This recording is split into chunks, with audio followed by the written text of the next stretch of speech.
When San Mateo County leaders decided to move forward with the Express Lanes project, they envisioned a project that would bring many benefits to the region, including reducing congestion in the corridor, increasing person throughput, the number of people moved in the corridor, encouraging carpooling and transit use, using modern technology to manage traffic, and making upgrades to pavement and lane striping.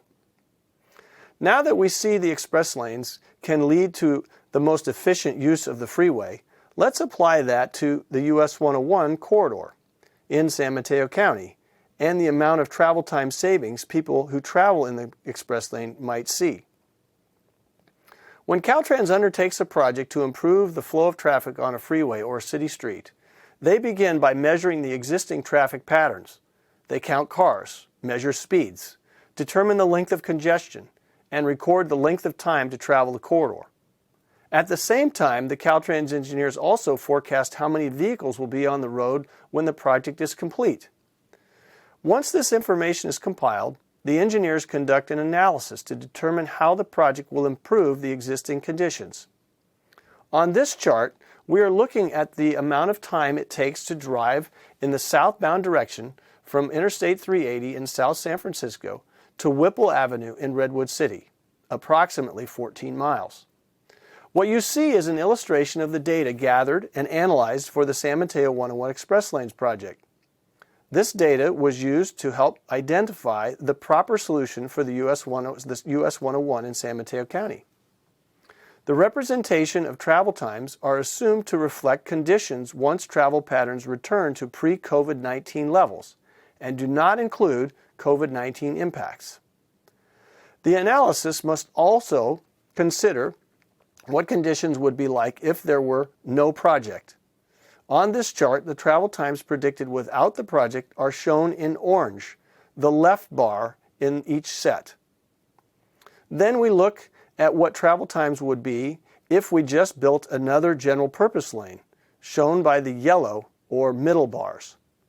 Finally, we look at the predicted travel times if we were to implement express lanes, shown by the purple or right bar in each set. Together, these bars provide a comparison of how long it would take to travel through the corridor of I-380 from I-380 to Whipple Avenue in the southbound direction during the AM peak period in each of these scenarios. If we look at the 8 a.m. to 9 a.m. time period in the middle of the graph, we see the differences in travel times for these three alternatives. For a typical driver where no project is built, their travel time would be as much as 35 minutes, as shown by the orange bar.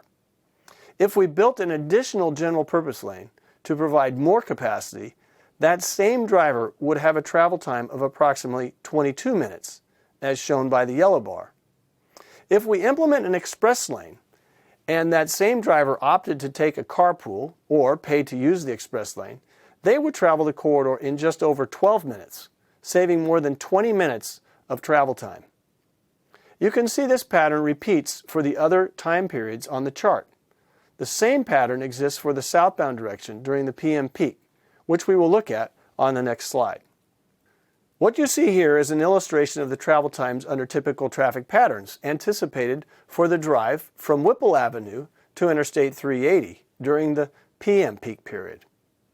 If no project were built, the travel time would be almost 60 minutes, as shown by the orange or left bar in each set, for the 5 to 6 p.m. period.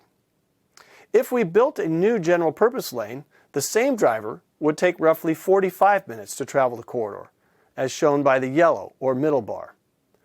But with an express lane, if that same driver opted to pay to use the lane, or drove it for free as a carpool, they would be able to drive the entire corridor in approximately 12 minutes.